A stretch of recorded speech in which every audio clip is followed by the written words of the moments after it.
What's up, everybody? I hope you enjoy my little AI journey that I took today. And I made up a picture made up of two South Florida reporters. AI kind of made it up. Couldn't find the exact thing, but you guys get the gist. You know who that is. Or not who it is, who it's supposed to be. But that's Omar and Alan Poupart. I decided to use them as my cover photo for the evening. So let me before I get to the Alan and Omar set, I want to talk to you because a lot of people say, Barry, you only talk about bad news. You never talk about anything good. It's always bad. So I'm going to start off this show with a bit of good news. We're going to go good news, and then we're going to go bad news. But we're going to start off with the good news so we can make everybody feel good, put a smile on your face, be happy. Something good happened today. And we definitely should talk about it. All right, the first thing that happened good today was the drum roll. Tyreek Hill, fresh off of his court date with a divorce that's not really real, but is real, has been named the Sporting News Offensive Player of the Year. Give it up for Tyreek. Give it up for Tyreek. Absolutely. That is some great news. Congratulations to Tyreek Hill for being named the Sporting News Offensive Player of the Year. So just to let you understand, there's a bunch of different awards out there. The NFL is comprised mainly of sports writers, broadcasters, and they didn't name him Player of the Year. This one, I must say, maybe even more prestigious. It's not looked at as prestigious as the other award, but this one is voted on by actual players. So I think that carries some weight. And again, I think that's fantastic for Tyreek Hill to be named the Offensive Player of the Year. Fell short of the 2,000-yard season that he was shooting for, got hurt, but nonetheless, the league, the players in the league, have acknowledged Cheetah as the Offensive Player of the Year. So we got to give the props when props are due. So, there was another award given as well. This one was to Tua Tagovailoa. Tua Tagovailoa was named the Comeback Player of the Year. Those of you know the song by LL Cool J, Don't Call It a Comeback, I Never Went Away. Well, actually, he did go away in December, and he fought back, played the entire season healthy, finished the season, great stats, and he was named the Comeback Player of the Year in the NFL by the players in the NFL. So again, those are two big awards. It's two good news things. I wanted to make sure I let off the show with some very, very good news. And I mean this sincerely. Let's go ahead and clap it up for those guys. Whatever has happened besides that doesn't really matter. Let's celebrate their awards. Let's celebrate what the players have acknowledged that they are. Tua, the Comeback Player of the Year, and Tyreek Hill being the Offensive Player of the Year. In fact, I think tonight, I'm not sure what time, I got it on DVR, but can't wait to see how Tua performs in the precision passing, whatever they're going to be doing, with the Pro Bowl activities this evening. I understand they're going on in Orlando, and he's going to be participating in the precision passing activity this evening. So, please never say that I don't talk about the good news.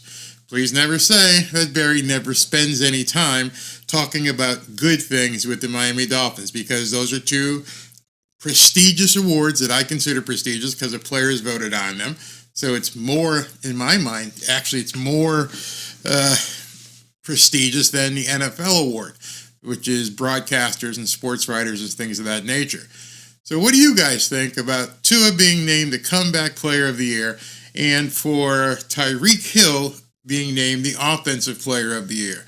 Not many of you guys in here yet. Go ahead and hit that like button so we can get more people in here. Show some love and click that like button. Chad Jones says Hill should get a reward. Look at what he gets paid. Absolutely. Omar is afraid to sit down with TD. We're going to get into some of that stuff here in a second. You guys were already saying ABG is going to be gone. Miami should have hired Doug Peterson instead of McDaniel. Whew. Spicy. I'm trying to give accolades right now, and you guys are spoiling the party here and talking about, some spicy stuff here. Good evening, Barry. Good evening to you as well. I could see the light. McDaniel was named. Hey Tom, McDaniel was named Stay Puft Marshmallow Coach of the Year.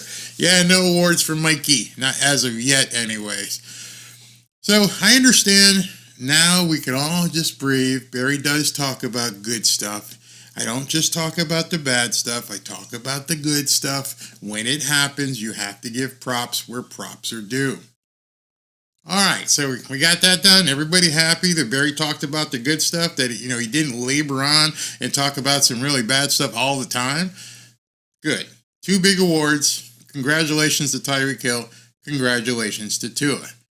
Now, let's move into some of the unfortunate bad news. So, if you've been following along, I did a video a day or so ago, maybe 2 days, where I talked about everything that was going on with this team that people had said they had seen, and then the Ron Jaworski story and everything else that happened with that, where he talked about basically the players down here being soft.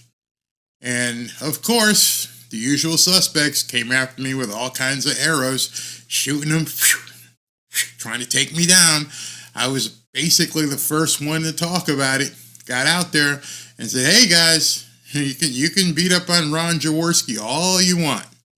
You can say he's old, and Vic Fangio was old. And I told you then, Vic Fangio has a ton of credibility in this league. Despite what you as a Dolphin fan may think of him, he has a lot of credibility in this league. He obviously had a job before he even left the Miami Dolphins. Got a defensive coordinator up in Philly. Like that. No problem whatsoever. They're waiting for him. Probably could have had his pick of a couple other jobs. But I said that, Jaws on his interview said that, he had heard. The word on the street was that the Miami Dolphins, or some of the Miami Dolphins players, might be a little insubordinate, might not have a good work ethic, might want to be partying on South Beach and throughout Miami more than working on their game. And I was called every kind of name you could imagine. I was told, you're a clown. The usual suspects just came out en masse. Because I was the only one standing on that island. I was the only one out there saying, hey, well, I guess TD as well, because he took my video and I let him have it. And he talked about it as well. But as usual, we were the only ones out there taking all the arrows, taking all the stones, taking all the crap on Twitter and X, and standing behind what Ron Jaworski said. So imagine my surprise. Imagine my surprise when I get up this morning and I see that 2 South Florida beat reporters for the Miami Dolphins come out and talk about what happened with Ron Jaworski and Vic Fangio. So if you guys haven't seen it, I'm going to show it to you. And I was shocked. I was absolutely shocked at what I heard. I could not believe that Omar and Allen came out and talked. Well, I could believe Allen would. I can't believe Omar stood on principle and said, well, you're going to hear what he said. So we're going to listen to what these 2 guys said, and we're going to talk about it. Let's get into it right now. Everything that Ron Jaworski said about Miami and Miami culture and how difficult it is to get players to focus and fully commit to, their craft, there's validity to it. What? Well, Barry, I thought you were making up. You're a liar, and you're a clown, and you're a fake fan, and go ahead and root for somebody else. What? There's validity to it? How could that be? How could it be now that there's actual validity to the statements that Ron Jaworski said. What did the media know, and when did they know it? You've heard that phrase before in politics and other places. If you guys knew this, why did it take Ron Jaworski coming out and saying it? I've told you about this before. Be careful what you listen to. Be careful what you hear people say. But did you notice, first statement, there is some validity to what Ron Jaworski said. Shocking. I thought it wasn't possible. I thought nobody put any credence in what Ron Jaworski said. So let's continue. There are former NFL executives that used to work for the Dolphins that now work elsewhere. And they said, you have to be very, very, very careful about the player that you put into Miami. Because what? So now we're finding out, that there are other NFL execs who used to be with the Miami Dolphins. Now it gets even deeper. Now we're going to another level. Understand what he just said. He's moved on from Ron Jaworski. And now Omar, who's been down here covering these guys for 20 plus years, has said, it's just not Ron Jaworski. There's a number of NFL execs who used to work down here who says, you got to watch out. You got to be worried about the caliber of person that you bring in to the Miami Dolphins. Did anybody tell Mike McDaniel that? Did anybody tell Chris Greer that? Did these guys not know this the entire time they were drafting and signing free agents? Is this new to you? Is it new to the team and the organization? It can't possibly be. It can't possibly be groundbreaking news. Everybody seems to know this unspoken secret. Don't bring troubled players into Miami, or you may have some problems. The lure of living here can be quite appealing and could cause some guys to tip. Why was this not spoken of until today? I'm going to ask you guys that right now. Why was that not even part of any of the discussion the entire time this was brewing, that nobody wanted to say, hey man, yeah, Miami's got a problem and we have to watch out who we bring here?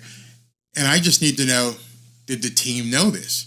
We all know it. We all know what kind of place Miami is, all of South Florida. It's a playground.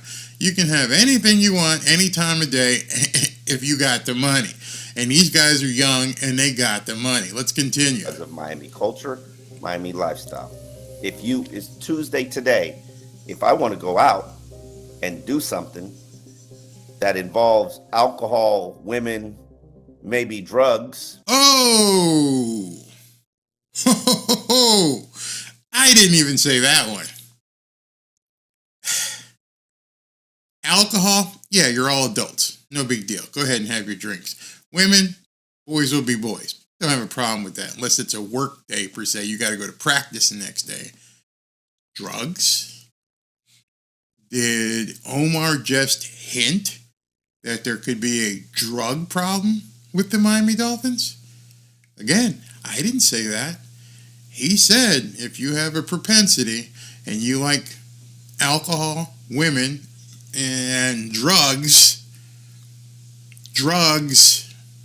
I didn't say that. Omar did. Shocking. Absolutely shocking. Music, late night, I can find it. Exactly. Those of you who may be watching and aren't here and don't know what South Beach is like, and it just doesn't have to be South Beach, just to let you know, you don't have to go on to South Beach. There's things everywhere in South Florida. You got the casino. You get everything you want down at the casino and in their playground where they've got clubs and everything else back there. You got downtown Fort Lauderdale, clubs everywhere, women everywhere. Of course, alcohol whenever you want it. Miami, Hollywood, it's everywhere. Don't think it's just South Beach. Down here, some of these clubs are open to 4 o'clock in the morning, and then some even later than that. basically any time of day. When I first came down here during spring break years ago, and I got a job bouncing, and there was this place called the Button. The Button South was in Hallandale. My shift started at midnight. I remember when I went to apply, and they're like, "Hey, listen, you're a new guy, so you're going to have to take the late shift." I'm thinking, okay, I'll be coming in at 8, 9, 10 o'clock and staying until 2. I'm like, no, your shift starts at 6 a.m. I'm like, who the hell goes to a bar at 6 o'clock in the morning? Who is in a nightclub? I didn't know anything about the South Beach culture and life down here. This was in Hallandale, which is basically in North Miami. The Button South, they had bands that wouldn't even go on until 8 o'clock in the morning. And it would be packed. People would get out of their work at clubs where they were bartenders and waitresses or dancers. And then those people wanted to party, and they would head to the Button South, and they would party from 6 o'clock all the way till noon. It just kept going, and you'd go home and sleep, and then go to work. Go to work as a bartender, but people would congregate at the Button South. It was basically all hours. And then there were some all hours clubs after that. I mean, if you haven't been immersed into the South Florida lifestyle, it's terrifying. So you get a kid from Columbia, South Carolina, like Cam Smith, which I'm not casting any aspersions on him right now. And South Carolina, there's still some counties there that have mini bottles.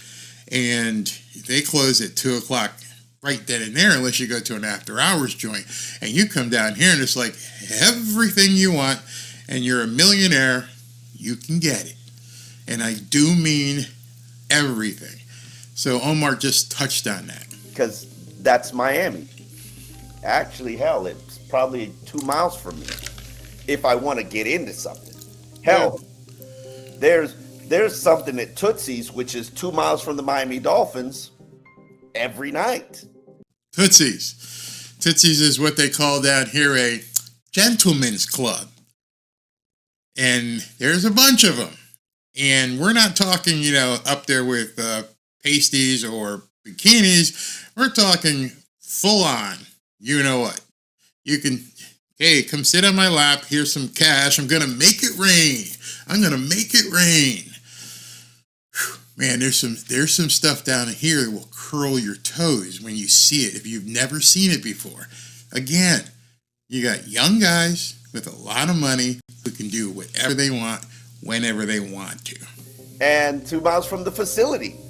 I could leave practice, head to Tootsie's, get me a seafood lobster, and entertain myself for a couple.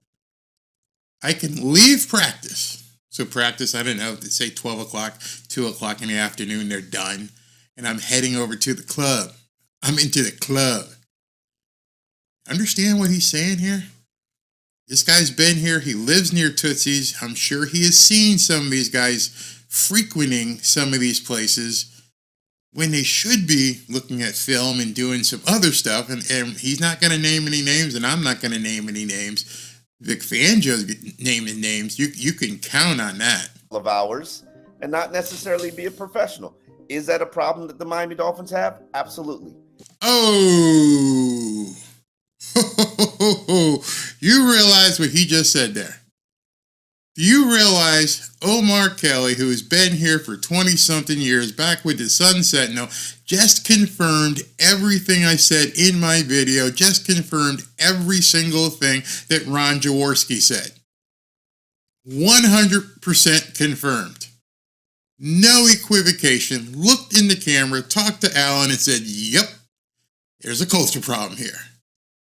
And now I just defy all of you who came after me and had screamed at me. Now you can eat crap. I told you early. You didn't want to believe it. Oh, it's BS. Fangio's an old man. He doesn't know. Oh, really? From listening to what Omar's saying, it's not a secret. And again, the question is, hey, man, if everybody seems to know this, then Vic Fangio, it was easy for him to find out. Why aren't anybody doing anything about this shit? You guys understand the problem that's brewing here? Have you really thought about it and said to yourself, man, is it really like that in South Florida? Oh yeah, it's like that. And now he just confirmed, and Omar's in that locker room. Allen's, I think, is in that locker room as well. They're both at the press conferences.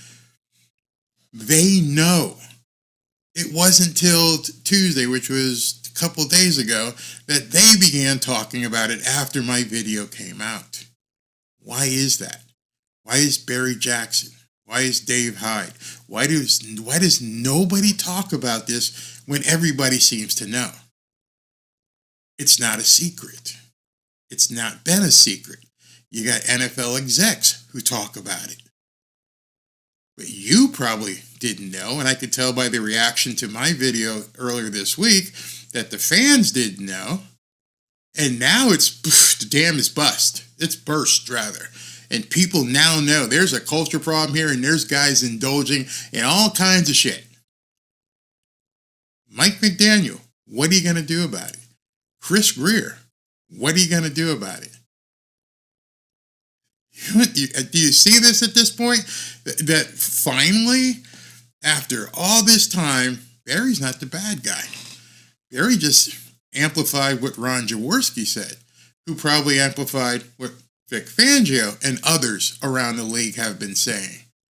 These teams that come in for, away games, they get down here and they're like,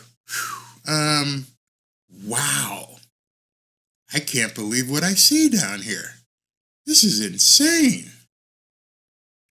Maybe that's why certain teams look like shit when they come play in Miami. Maybe that's why some of these crap teams that come down here with some of their young guys go, oh my God, this is just like heaven. Can you imagine and understand a good head coach is going to keep a tight rein on his guys? The teams that we lost to, the Baltimores, the Kansas Cities, the Buffaloes. Buffalo, I guess, was the team that came down here. Cowboys came down here. They're infamous for what they did back in the day in Dallas. Do you think maybe some of those shitty teams came down here and lost their friggin' mind and weren't in a situation where they could play correctly on Sunday? I don't know. But all I do know is what Ron Jaworski and Vic Fangio said, and now has been confirmed by Omar Kelly. Let's continue. Is Hard Rock Casino a problem that the Miami Dolphins have? Absolutely.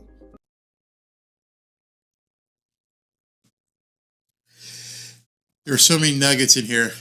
You understand what he just said. Now he's saying, in no uncertain terms, there's a gambling issue. This team is hot. You know what? You got kids. You have young men with all the money in the world doing whatever they want. And thus far, in a couple minutes, Omar has said alcohol, women, drugs, and gambling.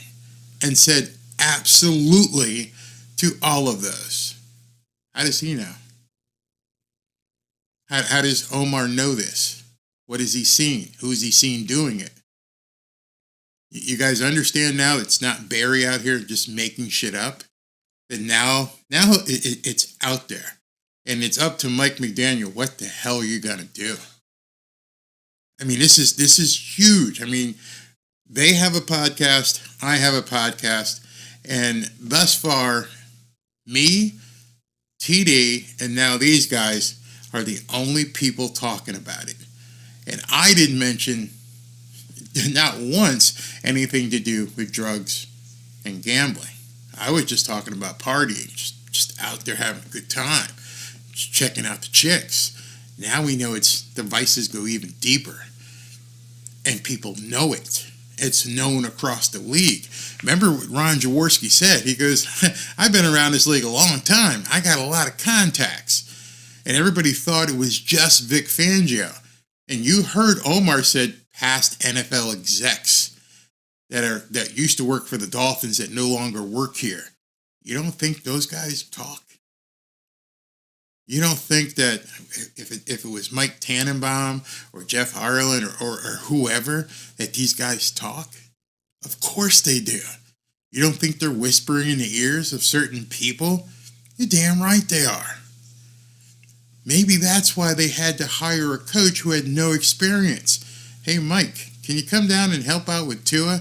Well, I've never coached. I've never been a head coach. I've been a position coach. I've never been a coordinator. I haven't been an offensive coordinator. Haven't been a defensive coordinator. You're going to elevate me from a positional coach to head coach? Yeah, we think you're the man for the job. Why?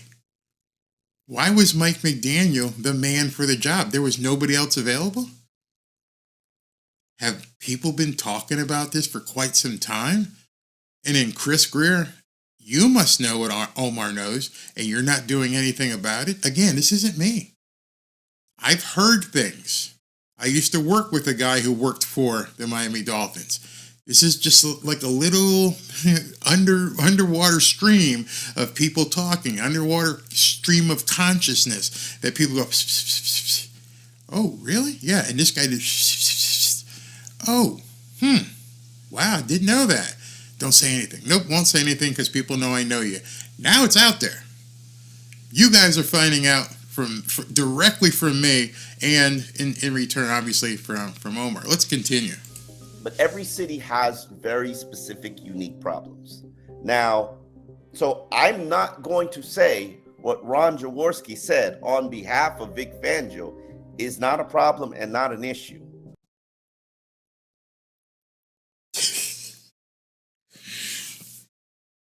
I am not going to say what Ron Jaworski said on behalf of Vic Fangio. So Omar is basically saying Vic Fangio told Ron Jaworski, which is completely possible. And I can't tell you it's not an issue. What do you guys think about that right now? We still got a couple more minutes in this, and these nuggets are dropping like bombs, and I'm like, did people not understand what he's saying here? Did the fans not even pay any attention? You're gonna pay now, ain't you? You're gonna pay some attention now, won't you? Barry's not crazy. Barry's not making shit up. Barry's bringing it to you straight. Don't want to hear it. Can't hear this, man. I can't listen. Well, that's your fault, man. This is true talk. Absolute true talk. I did a poll today on YouTube, and I asked people because I just wanted to know, how much is character important to you? And the two answers were yes, character is very important. No, just win. As of right now, it's like 83% character is important. All right, so if 83% of you believe that character is important, that the man on the team is more important than the player on the team, what's your reaction hearing this shit? See, it was different when it was just Barry. Oh, it's Barry. He's probably going to make up some shit. Now you're hearing it from someone who's been around the team for 20 plus years, who's obviously known more than I know, more than you know, and he's starting to talk about it. You see what's going on here? So let's continue. Let's go. Because it is. And it has it is. Always been. And it's always been. It is, and it has always been. Not just now. Miami's been Sin City for quite some time, and the players have succumbed. The players who have come down here, some of them. Obviously, there are some really strong men. Like I've said, I am never going to impugn Tua Tagovailoa as a man. I don't think we're ever going to hear a story about Tua Tagovailoa out there screwing around with a hooker or a stripper or making it rain in the club or drinking. I don't have any doubt that Tua is not one of those guys. No doubt whatsoever. I think Omar's going to name some of these players that basically just take them off the possibility list. Let's listen. For 20-something years. Did you know that? This has been a problem with the Miami Dolphins for 20-something years. He talks fast, and this was only a 4-minute video. And as I was listening to it, I was like, holy shit. Can you believe what is being said here? The Miami Dolphins organization must be losing their shit. He's dropping nugget after nugget after nugget, and Allen's going, yeah, it's bad. But Barry, you shouldn't have been talking. Yeah, now you're finding out some stuff, ain't you? And the only question you should have at this point is, why didn't you know? Why has this been all covered up and put into a nice little box and put on the shelf so nobody ever talks about it? That the culture issue here is completely effed. Man, this is some bad stuff. But do I think that Tua or Chubb or Jalen Ramsey or Jalen Phillips or Christian Wilkins or Javon Holland or Jerome Baker have these issues? Huh? Or Zach Sealer. All No. right. So if you notice when the whole thing happened, he said Javon Holland, but he knows Javon Holland better than I do, so let's take his word for it. But he checked off, 6 or 7 guys out of 90? He said Zach Sealer. He said Christian Wilkins. He said Tua. He said Javon Holland. He said Ramsey. And I think a couple others that I missed, but 6 or 7 guys. Tua, of course.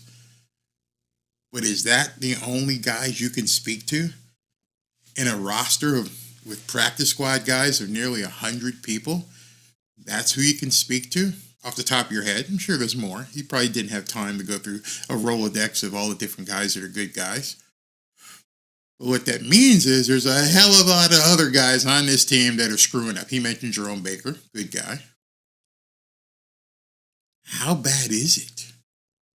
And why is Chris Greer and Mike McDaniel not doing squat about it? All right, let's continue with this. Now, were there specific players that probably have those issues and maybe didn't have the most locked in focus? No. I mean, yes, there are. Were there players on the team who had issues and didn't have their focus locked in? Yes.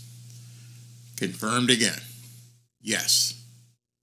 Well, Barry, now Omar's like you. He's a clown. Okay, we're all clowns. Everybody's a clown.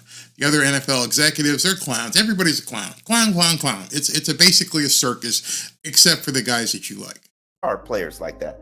But did that stop Vic Fangio from turning them into the number 4 defense before they fell apart from an injury standpoint?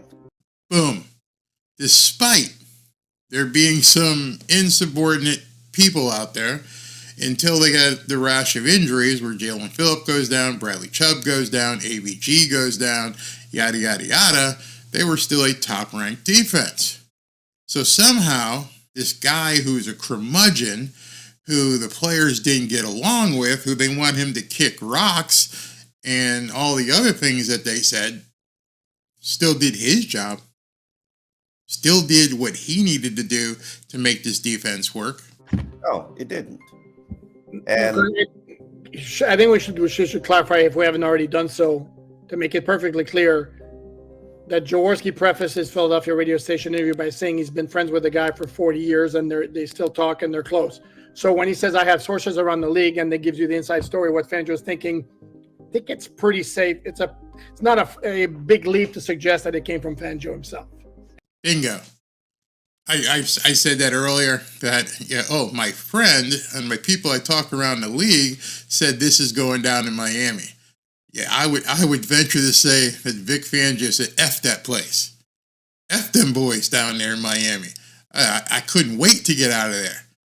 I'm not into that lifestyle. I don't, and you get people up here, and Omar's going to get to it, which I don't like what he does here.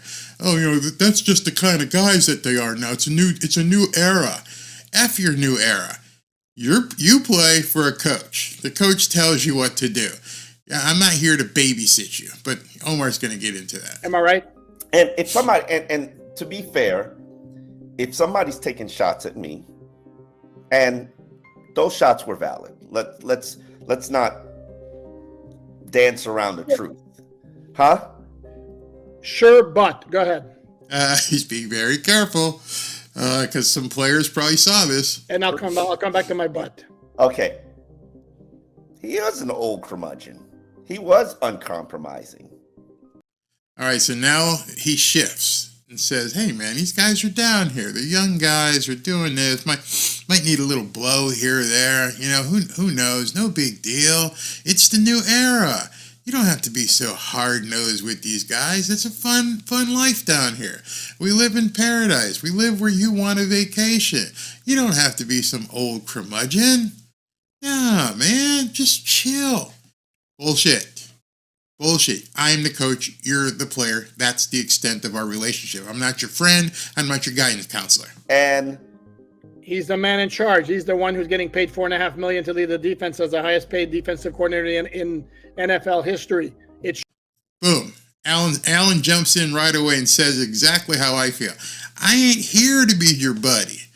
I'm not looking to hook up in the club later on and cover for you when you miss bed check or something. I'm the defensive corner that they paid $4+ million to come down here and do what I do. I didn't know I was stepping into Romper Room. I'm not Tony Montana. I am Vic effing Fangio. I run this shit. You do what I tell you.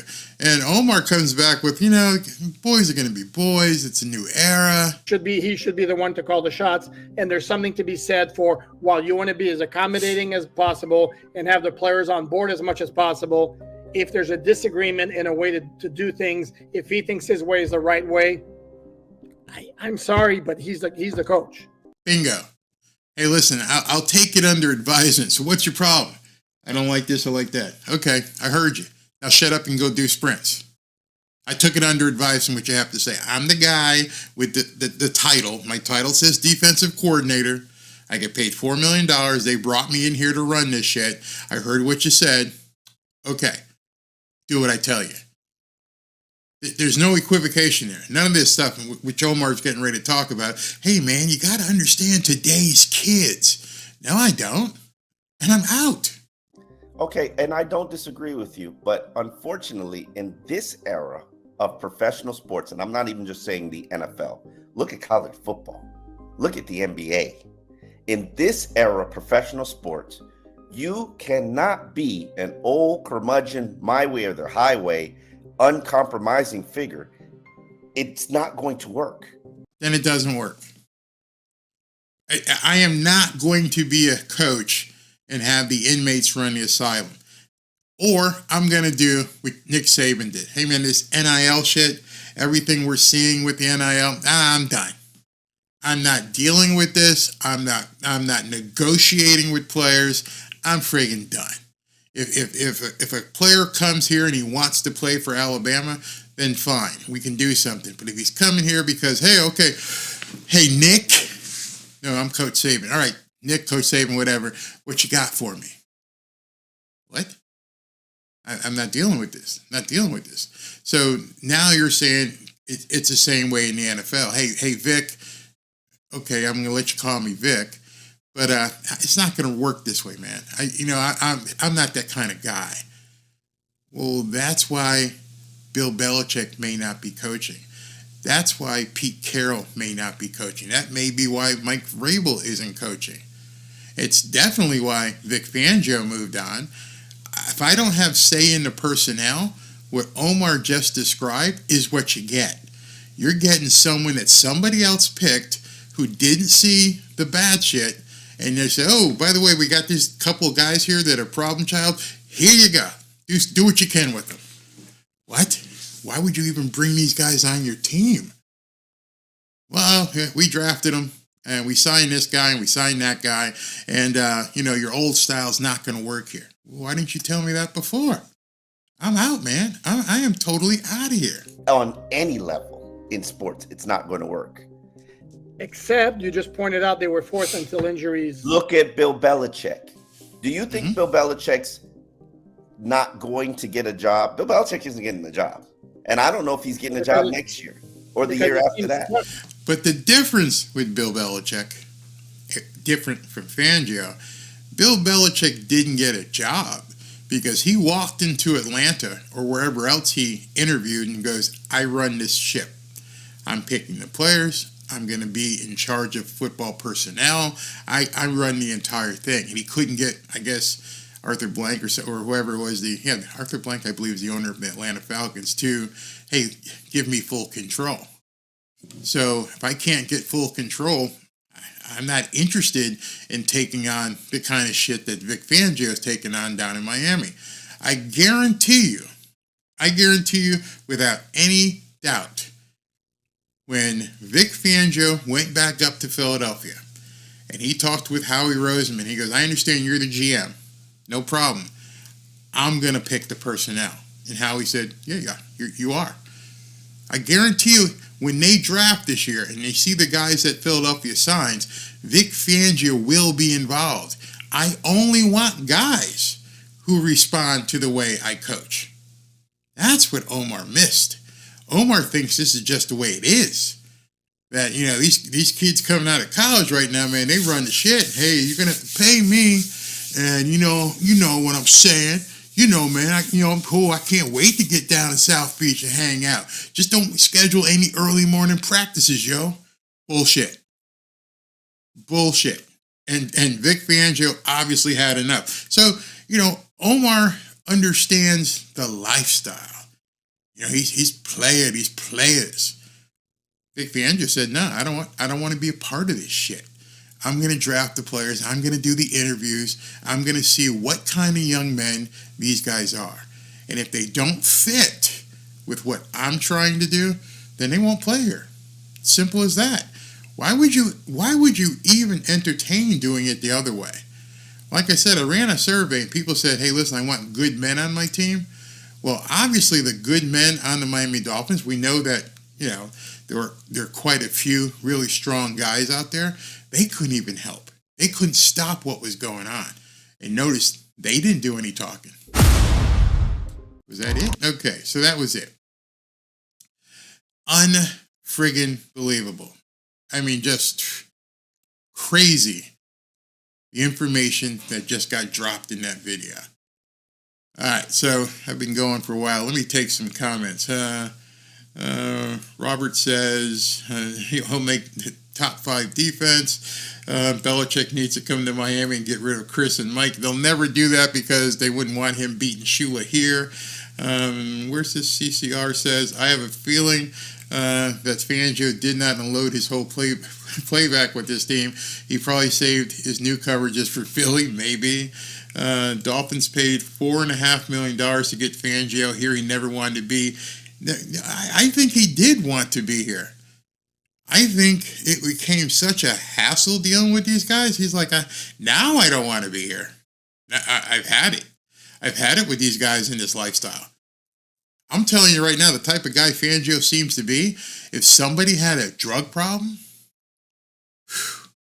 maybe that, I don't want to put it on somebody, but maybe that's why some of these guys that we thought were in the witness protection program never saw the field. Maybe he saw some things, heard some things.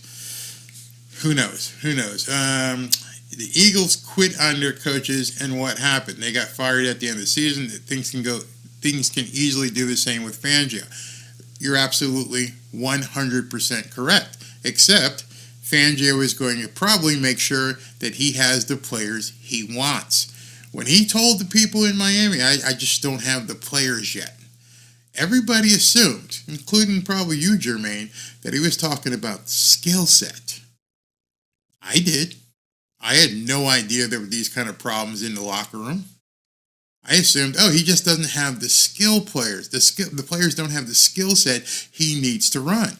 Maybe he was also saying, I don't have the men. I don't have the type of man that I want here in Miami.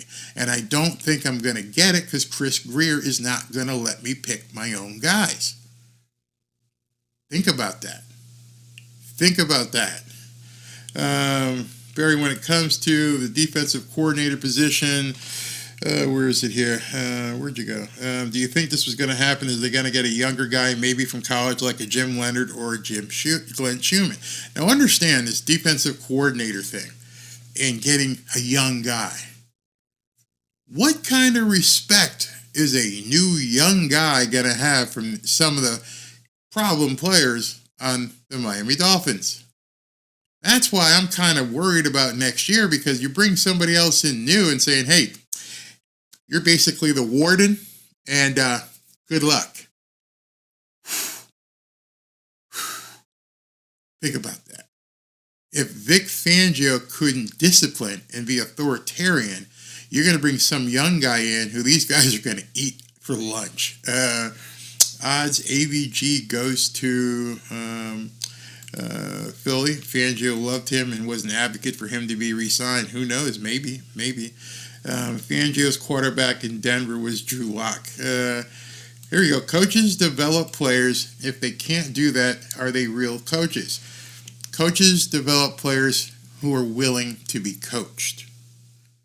See, maybe as an outside fan, you don't understand that. You have to be willing to be coached. You have to be willing to say, hey, listen, your footwork sucks, and I need to help you with your footwork. This is what you need to be doing. You're not understanding how you need to be looking and keying on the quarterback. This is what you need to be doing. You're not understanding what your first read and what your first step is and how you need to recover and do your back pedal and when to make your turn. This is how you do it.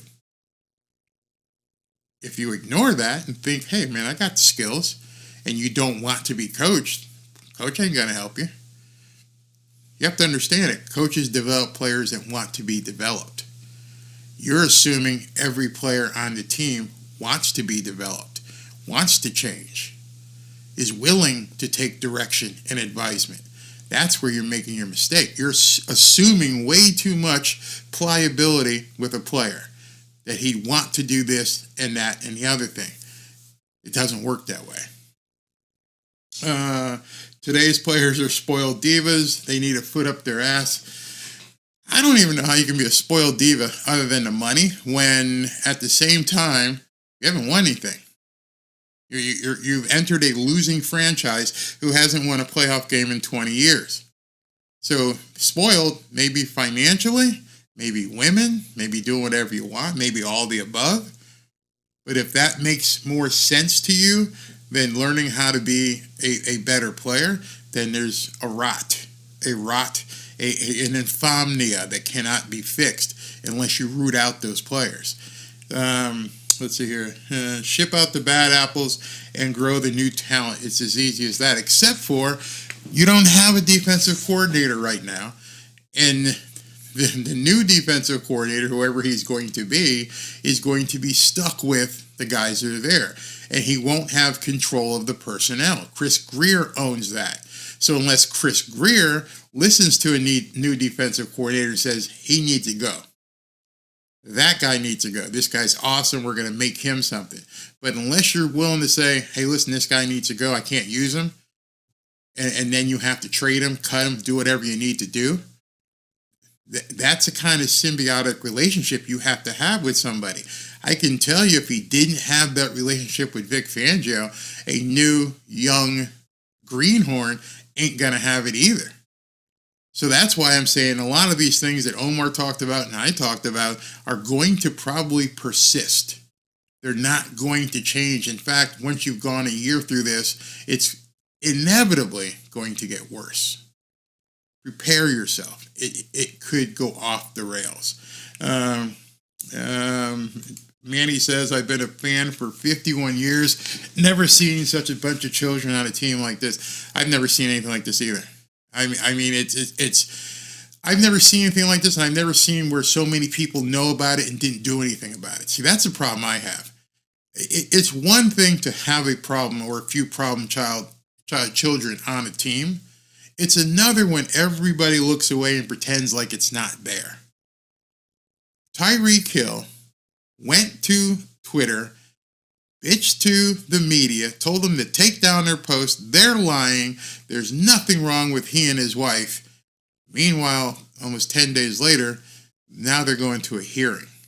She hired an attorney. You lied to the public. Great. Today you won the Offensive Player of the Year award, but you lied openly. You smack some old guy upside the head at a marina. Everybody looks the other way. Problem child. Red flag. But as long as he's scoring touchdowns and getting 1,800 yards per year, hey, maybe we can overlook all this other shit. Okay. Notice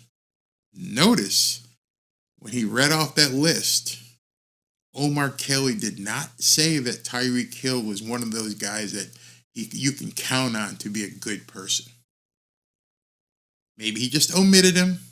But if I was talking to Omar, I'd say, Omar, can you run through that list again? Zach Sealer, Christian Wilkins, Jerome Baker, obviously Tua, ABG, Jalen Phillips, Bradley Chubb, all top-notch guys. You didn't mention Tyreek. Ooh, Barry, I can't talk about him. Okay.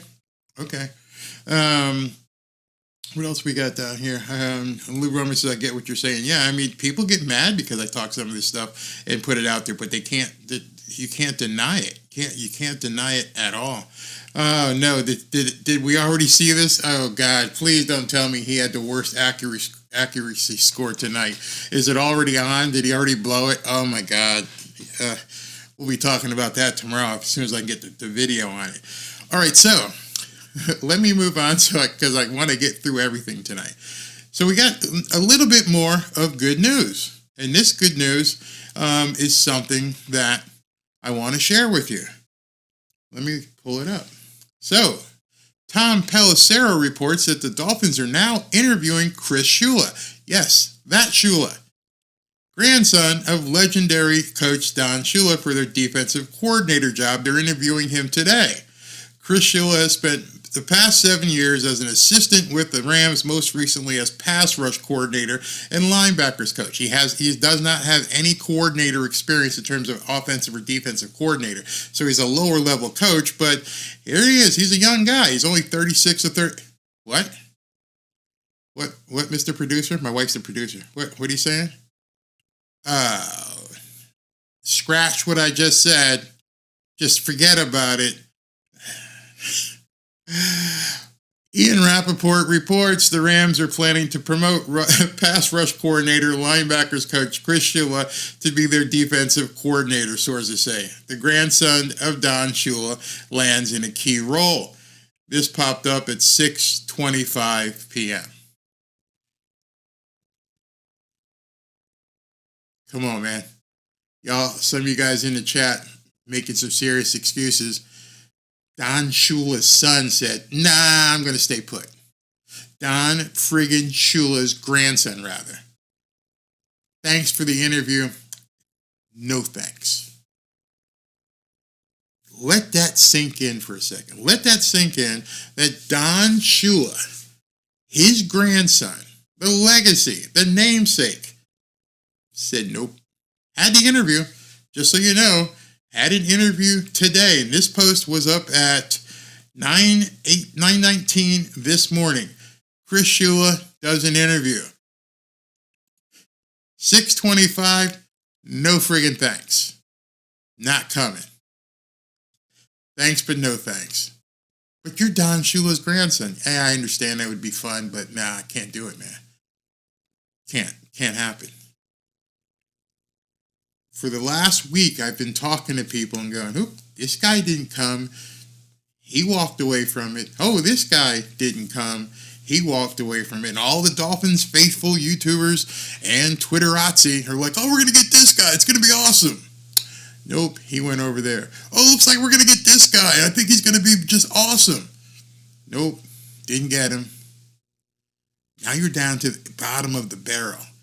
It's February 1st. And the only people left, basically Leslie Frazier, maybe Anthony Weaver from the Ravens, if, he wants to leave the Ravens and come down here.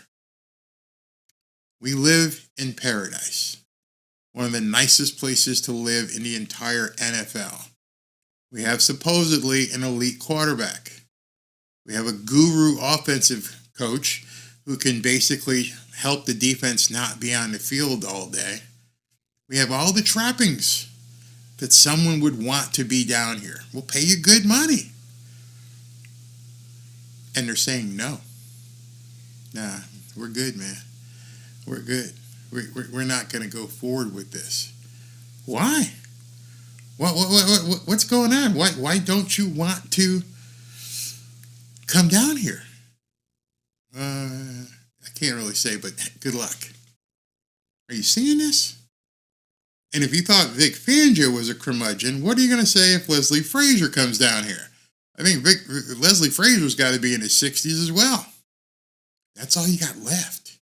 You're actually scraping the bottom of the barrel at this point. There's nobody left. Mike Vrabel? I heard some people say we need to give Mike Vrabel the type of money that we gave Vic Fangio. Mike Vrabel, a head coach, quality guy, who's probably going to sit out and say, I'm not coming. Let's pump the brakes on this shit.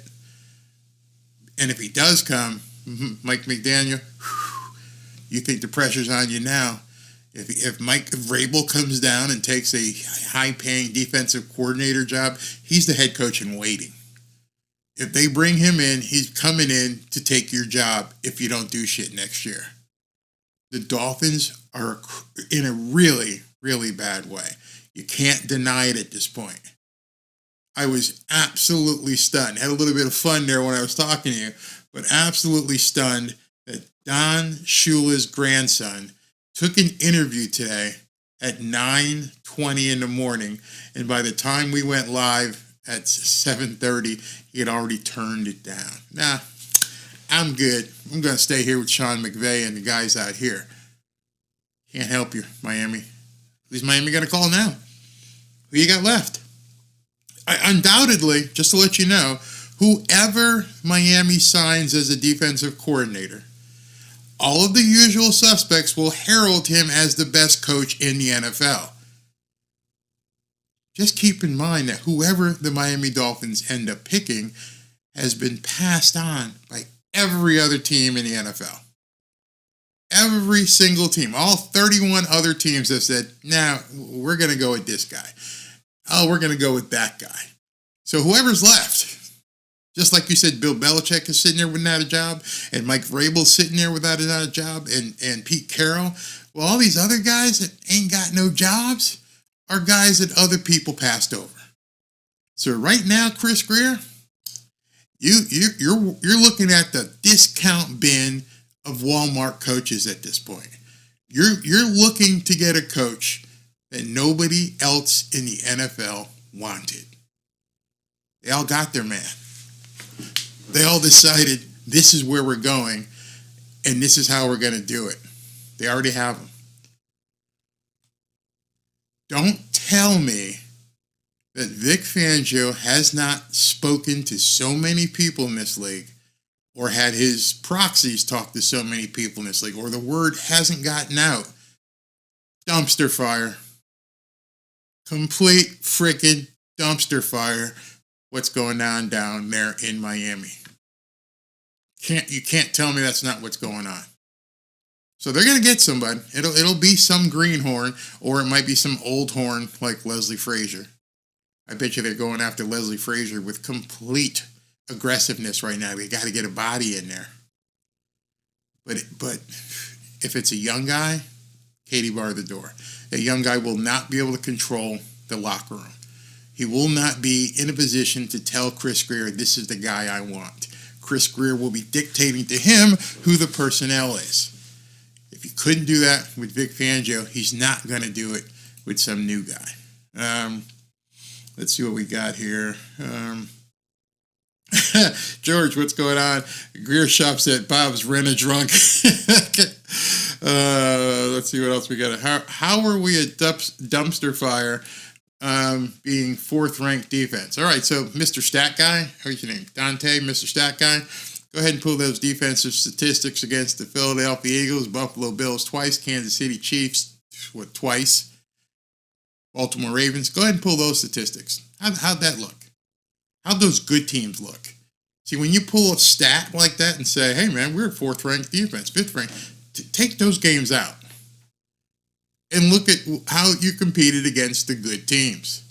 For some reason, Dolphins fans just won't do that. They won't take a microscopic look and go, how did we fare against the better teams in the league? Oh, we're the fourth-ranked defense. Whoa. What about these guys? Because in order to compete for a playoff, not just wins in the regular season, you got to be able to play with these guys. You'll get your answer. Dante, again, that's on Fangio. Fine, dude. Fine. If you believe that you're in the tank, I'm not here to convince you. I laid something out tonight. I showed you what Omar said. I told you what Fangio says. If you think it's on Fangio for trash play calling, fine. I don't care. Think all you want. Be in the tank. It doesn't matter to me. I'll be here next week talking about whoever they probably sign as the defensive coordinator, which I'm telling you right now, everybody will applaud, and then we'll see what happens throughout the year. Barry, I'm scared that if we pay Tua and we don't make the playoffs, we're going to go to the drawing board again. Everyone will get fired. The next coach will be stuck with Tua. It's probably going to happen. Most people, it's funny when people talk about Tua, they're not saying he's worth the money. They're not saying that it's something you should do because of his performance. They're saying it because it helps them with salary cap. So you're going to saddle the team with a $50 million quarterback because you've screwed up the budget so bad that the only way you can move money around is to give Tua $50 million. Think about that. You couldn't run your house that way, but who knows what Chris Greer is going to do. Barry knows that the new coach will be horrible, and whatever Barry says is always true. Nope, not going to say it. I'm leaving you guys. I'm trying to give you information. I'm not trying to tell you anything. I'm trying to show you if an apple is an apple and an orange is an orange. Can you see it clearly what the hell is going on?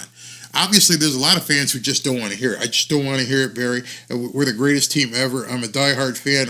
You're toxic. I've heard all excuses. I don't care. I'm going to bring you the information, and you can do with it what you want. That's what I'm going to do.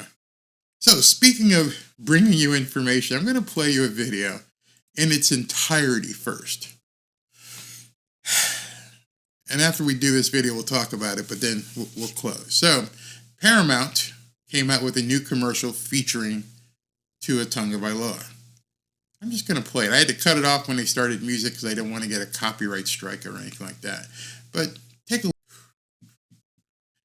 A lot of people saw that today and went, oh my God, I cannot believe that's what was said. Now, I'm going to say something here. None of us have any idea when that video was filmed. Have no idea.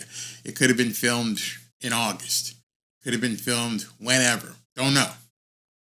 So the lines in that video, that commercial, could have been done quite some time ago before anything in this season happened. But there's a couple things that I know went by fast that I want to point out to you. So let's listen again the second time. On Paramount Mountain. Thing up there.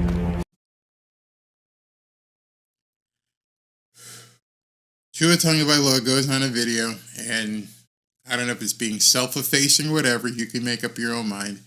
But he basically plays on a narrative that he couldn't reach it, couldn't throw it. But he comes right back and says, if it's a football, I could do it. But why would you put yourself in that position? If it were a football. Not built for the moment, I see. The old man looks at Tua and says, not built for the moment, I see. And then, of course, he pulls off his jacket. Fine. I'll throw him. He pulls off his jacket, showing the number 1 jersey, and goes, F it, I'll do it.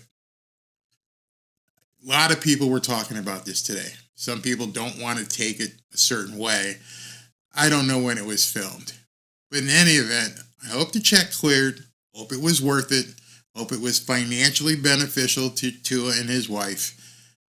But the timing of it was really, really bad. Understand, he and his agent had to approve the language in that video. They had to talk about him not being able to throw the hook up there to the top of the mountain. They had to know that the script said, not up for the moment, huh? Whoa. And it's being filmed in an icy, cold environment. The metaphoric value of that, of Tua not being able to perform in the moment of being in a cold environment, is that something Tua wants to have lasting about his personality? Was it a joke? Are we the punchline? Is it now just so funny that they wrote that in there?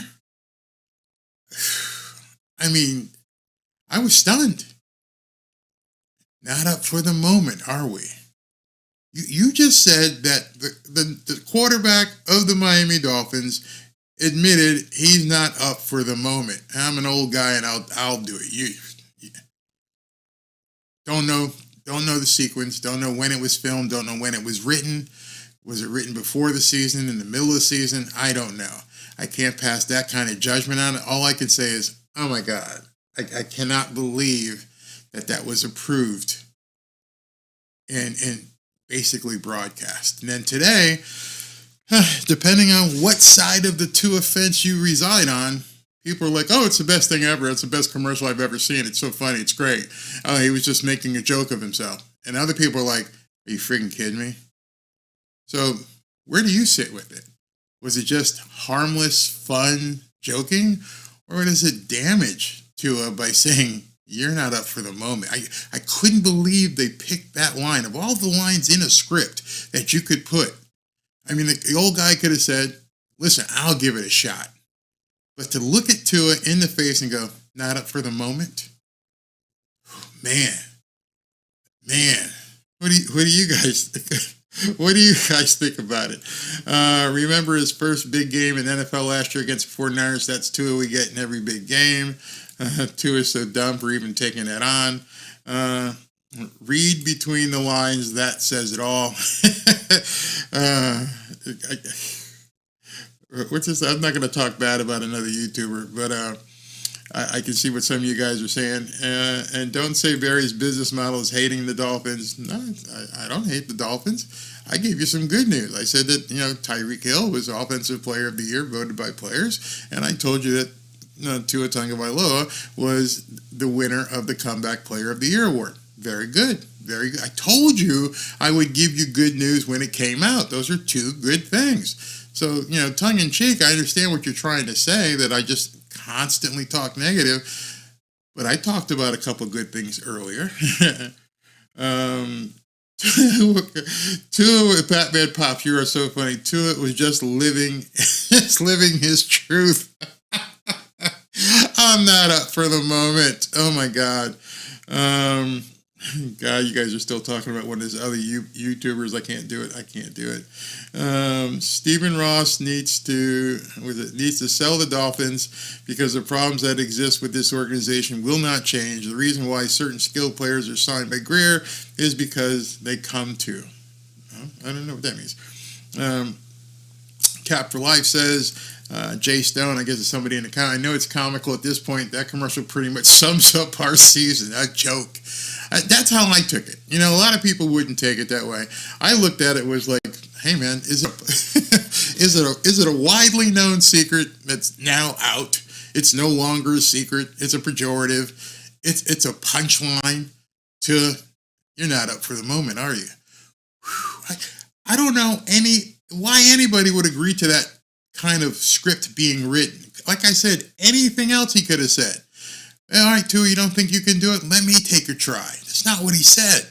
That's not what the script said. The script said, not up for the moment, hey? If that's not nut clipping, I don't know what is. We understand the script went around and people were reading the script and they're like, hey, listen, so what are my lines here? Well, my lines are, hey, okay, he's going to say this and then he's going to tell me I'm not up for the moment. Hey, rewrite, you're going to have to change that, bud. I can't have you talking that kind of shit about me. I don't care how big the check is. I don't need this check. He went with it. Puerto Rican BX says that commercial is secondhand embarrassment. That commercial was more accurate than Tua. I can't wait to see that video. They are exposing him, and he fell for it hook, line, and sinker. Man,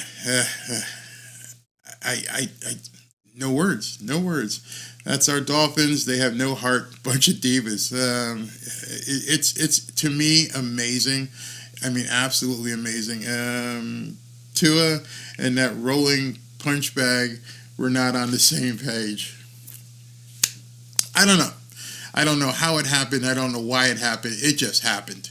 But I hope you guys, if some of you came in late, and I can see the usual suspects in here saying Barry's being negative, you need to, when I turn off, go ahead and rewind and listen to the beginning part of the video after the award section and listen to what we talked about.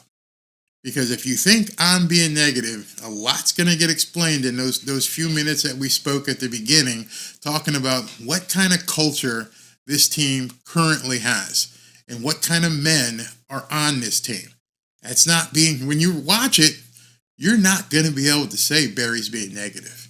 You're not going to be able to say that Barry being toxic is his business model. You know why? Because Barry didn't say it. See, that's where a lot of people get pissed off is, I didn't say it, man. I'm telling you what other people are saying. And somehow I still get bitched at by some of the Tua stands and everybody else out there and Tua on, and you guys aren't listening. Well, it's Barry's fault because you don't even want me talking about it. You don't want anybody bringing this stuff into the light, but it's there. And it's up to you to listen and understand what's being said. You can ignore it all you want. Doesn't matter to me. I don't have any problem if you ignore it. But don't give me a hard time because it's something that somebody else said and I'm letting you guys know about it.